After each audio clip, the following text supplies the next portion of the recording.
Welcome to Dweller of the Dark.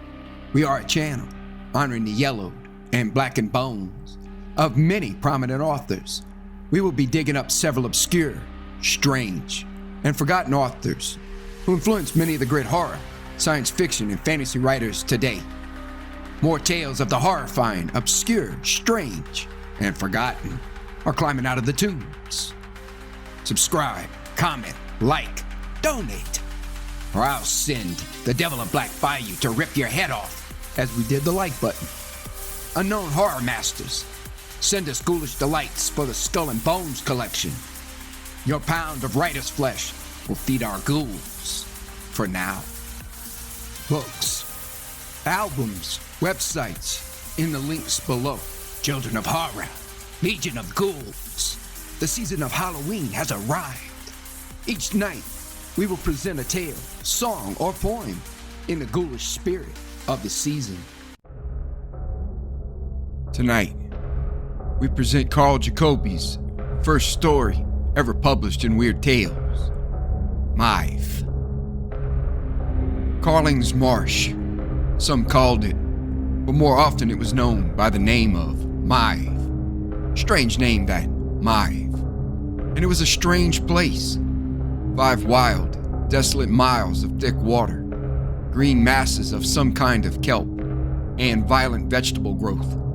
To the east, the cypress trees swelled more into prominence, and this district was vaguely designated by the villagers as the Flan. Again, a strange name, and again, I offer no explanation. A sense of depression, of isolation perhaps, which threatened to crush any buoyancy of feeling possessed by the most hardened traveler, seemed to emanate from this lonely wasteland. Was it any wonder that its observers always told of seeing it at night before a storm, or in the spent afternoon of a dark and frowning day? And even if they had wandered upon it, say on a bright morning in June, the impression probably would have been the same, for the sun glittering upon the surface of the olive water would have lost its exuberant brilliance and become absorbed in the rolly depths below. However, the presence of this huge marsh would have interested no one had not the east road skirted for a dismal quarter-mile its melancholy shore. The east road, avoided being frequently impassable because of high water, was a roundabout connection between the little towns of Dwelling and Lamar. The road seemed to have been irresistibly drawn toward the mine, for it cut a huge half-moon across the country for seemingly no reason at all. But this arc led through a wilderness of an entirely different aspect from the land surrounding the other trails. Like the rest, it started among the hills, climbed the hills, and rambled down the hills. But after passing Echo Lake, that lowering tarn locked in a deep ravine. It straggled up a last hillock and swept down upon a large flat. And as one proceeded, the flat steadily sank lower. It forgot the hills, and the ground, already damp, became sodden and quivering under the feet. And then, looming up almost suddenly, a morass at first, a mere bog, then a jungle of growth repulsive in its over-luxuriance, and finally a sea of kelp, an inland sargasso. Just why I had chosen the east road for a long walk into the country, I don't really know. In fact, my reason for taking such a hike at all was rather vague. The day was certainly anything but ideal. A raw wind whipping in from the south, and a leaden sky typical of early September lent anything but an inviting aspect to those rolling Rentharpian hills. What walk I did, starting out briskly, as the inexperienced all do, and gradually slowing down until 4 o'clock, found me plodding almost mechanically along the flat. I dare say every passerby, no matter how many times he frequented the road, always stopped at exactly the same spot I did and suffered the same feeling of awe and depression that came upon me as my eyes fell upon that wild marsh. But instead of hurrying on, instead of quickening my steps in search of the hills again, I, for some unaccountable reason, which I have always laid to curiosity, left the trail and plunged through oozing fungi to the water's very edge. A wave of warm, humid air, heavy with the odor of growth, swept over me as though I had suddenly opened the door of some monstrous hothouse. Great masses of vines, with fat, creeping tendrils, hung from the cypress tree. Razor-edged reeds, marsh grass, long waving cattails, swamp vegetation of 1,000 kinds flourished here, luxuriant abundance. I went on along the shore. The water lapped steadily the sodden earth at my feet. Oily-looking water, grim-looking, reflecting a sullen and overcast sky. There was something fascinating in it all. And while I am not one of those adventurous souls who revel in the unusual, I gave no thought of turning back to the road, but plodded through the soggy, clinging soil and over rotting logs as though hurrying towards some destination. The very contrast, the voluptuousness of all the growth seemed some mighty lure, and I came to a halt only when gasping for breath from exertion.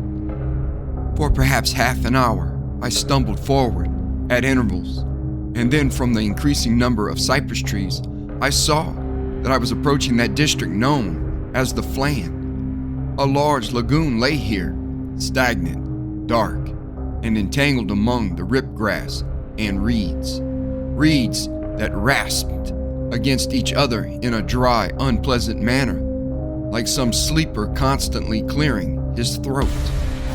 All the while, I had been wondering over the absolute absence of all animate life, with its dank air, its dark appeal, and its wildness.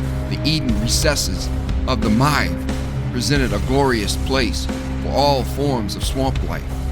And yet, not a snake, not a toad, nor an insect had I seen. It was rather strange, and I looked curiously about me as I walked. And then, as if in contradiction to my thoughts, it fluttered before me. With a gasp of amazement, I found myself staring at an enormous, a gigantic ebony black butterfly. Its jet coloring was magnificent, its proportions startling, for from wingtip to wingtip it measured fully 15 inches. It approached me slowly, and as it did, I saw that I was wrong in my classification. It was not a butterfly, neither was it a moth, nor did it seem to belong to the order of the Lepidoptera at all. As large as a bird, its great body came into prominence over the wings, disclosing a huge proboscis, ugly and repulsive. I suppose it was instinctively that I stretched out my hand to catch the thing as it suddenly drew nearer. My fingers closed over it, but with a frightened whir, it tore away, darted high in the air, and fluttered proudly into the undergrowth. An exclamation of disappointment burst from me, and I glanced ruefully at my hand where the prize should have been. It was then that I became aware that the first two fingers and a part of my palm were lightly coated with a powdery substance that had rubbed off the delicate membrane of the insect's wings. The perspiration of my hand was fast changing this powder into a sticky bluish substance, and I noticed that this gave off a delightfully sweet odor. The odor grew heavier. It changed to a perfume, an incense, luring, exotic, fascinating. It seemed to fill the air, to crowd my lungs, to create an irresistible desire to taste it. I sat down on a log. I tried to fight it off, but like a blanket, it enveloped me, tearing down my resistance in a great attraction as magnet to steel. Like a sword, it seared its way into my nostrils, and the desire became maddening, irresistible. At length, I could stand it no longer, and I slowly brought my fingers to my lips. A horribly bitter taste, which momentarily paralyzed my entire mouth and throat, was the result. It ended in a long coughing spell. Disgusted at my lack of willpower and at this rather foolish episode, I turned and began to retrace my steps toward the road. A feeling of nausea and of sluggishness began to seep into me, and I quickened my pace to get away from the stifling air. But at the same time, I kept watch for a reappearance of that strange butterfly. No sound now save the washing of the heavy water against the reeds and the sucking noise of my steps. I had gone farther than I realized, and I cursed the foolish whim that had sent me here. As for the butterfly, whom could I make believe the truth of its size or even of its existence? I had nothing for proof, and I stopped suddenly. A peculiar formation of vines had attracted my attention, and yet not vines either. The thing was oval, about 5 feet in length, and appeared to be many weavings or coils of some kind of hemp. It lay fastened securely in a lower crotch of a cypress. One end was open, and the whole thing was a grayish color, like a cocoon. A cocoon! An instinctive shudder of horror swept over me as the meaning of my thoughts struck me with full force. With a cocoon as large as this, the size of the butterfly would be enormous. In a flash, I saw the reason for the absence of all other life in the Mive. These butterflies, developed as they were to such proportions, had evolved into some strange order and become carnivorous. The 15-inch butterfly, which had so startled me before, faded into insignificance in the presence of this cocoon. I seized a huge stick for defense and hurried on toward the road. A low muttering of thunder from somewhere off to the west added to my discomfort. Black, threatening clouds, harbingers of an oncoming storm, were racing in from the horizon, and my spirits fell even lower with the deepening gloom. The gloom blurred into a darkness, and I picked my way forward along the shore with more and more difficulty. Suddenly, the muttering stopped, and there came that expected, sultry silence that precedes the breaking of a storm. But no storm came. The clouds all moved slowly, lava-like, toward a central formation directly above me, and there they stopped, became utterly motionless, engraved upon the sky. There was something ominous about that monstrous cloud bank, and in spite of the growing feeling of nausea, I watched it pass through a series of strange color metamorphoses, from a black to a greenish black, and from a decided green to a yellow, and from a yellow to a blinding, glaring red. And then, as I looked, those clouds gradually opened. A ray of peculiar colorless light pierced through as the aperture enlarged, disclosing an enormous vault-shaped cavern cut through the stratus. The whole vision seemed to move nearer, to change from an indistinguishable blur, as though magnified 1,000 times.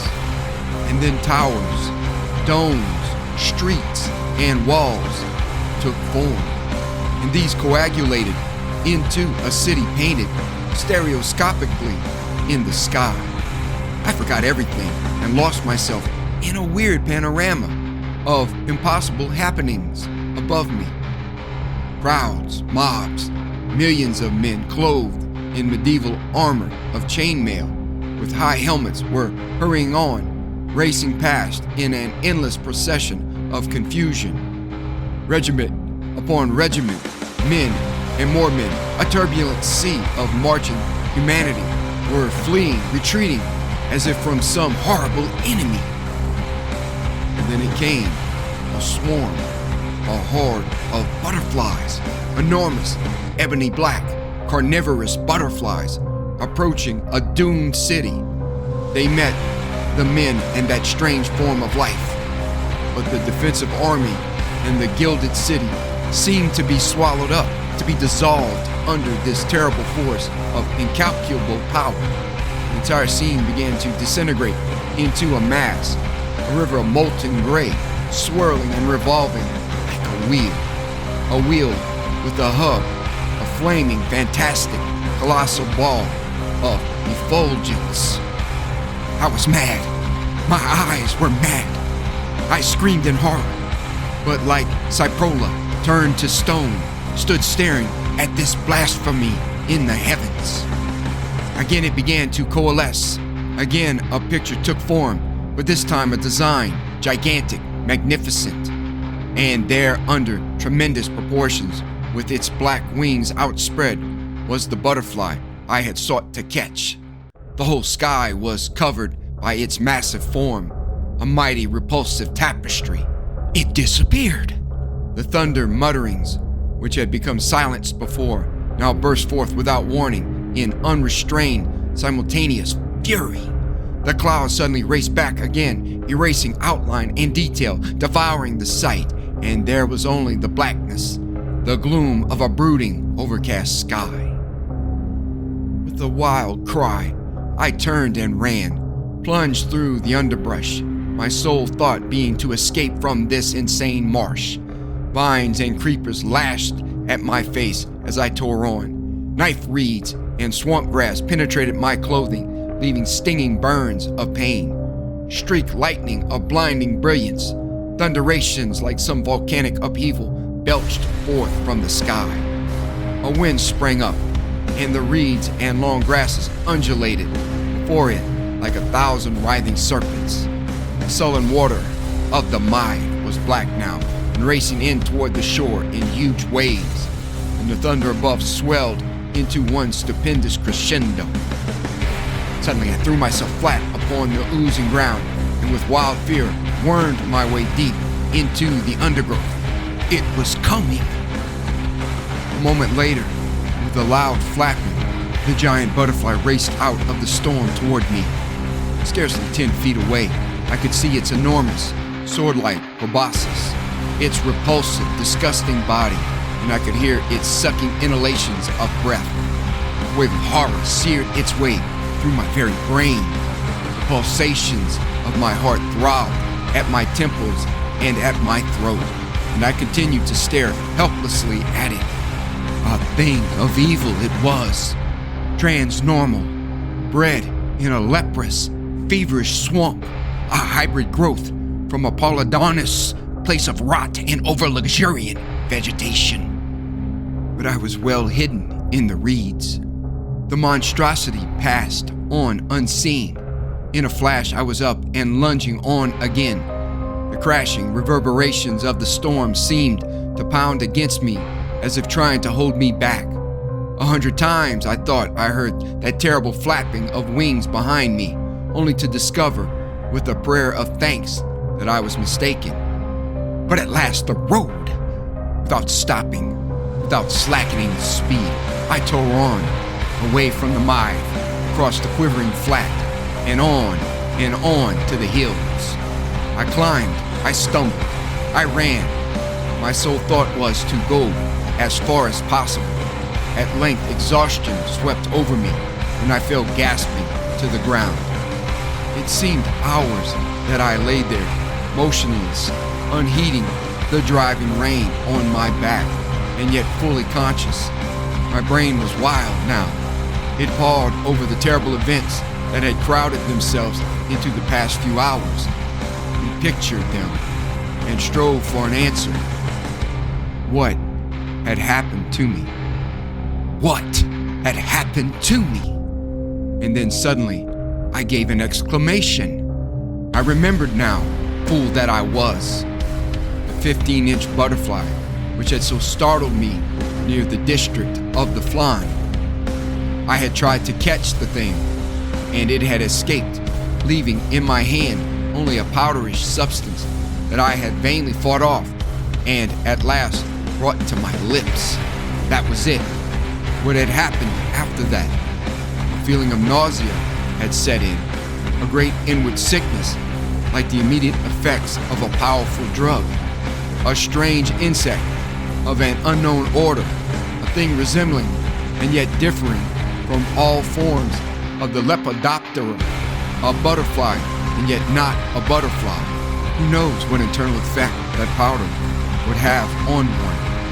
Had I been wandering in a delirium caused by the tasting of that powder from the insect's wings? And if so, where did the delirium fade into reality? A vision in the sky, a vagary of a poisoned brain perhaps, but the monstrosity which had pursued me and the telltale cocoon? Again, the delirium? No, and again, no. That was too real, too horrible, and yet everything was also strange and fantastic. But what master insect was this that could play with a man's brain at will? What drug, what unknown opiate existed in the membrane of its ebony black wings? And I looked back, confused, bewildered, expecting perhaps an answer. There it lay, far below me, vague and indistinct in the deepening gloom, the black outlines of the cypress trees, writhing in the night wind, silent, brooding, mysterious. The MIVE.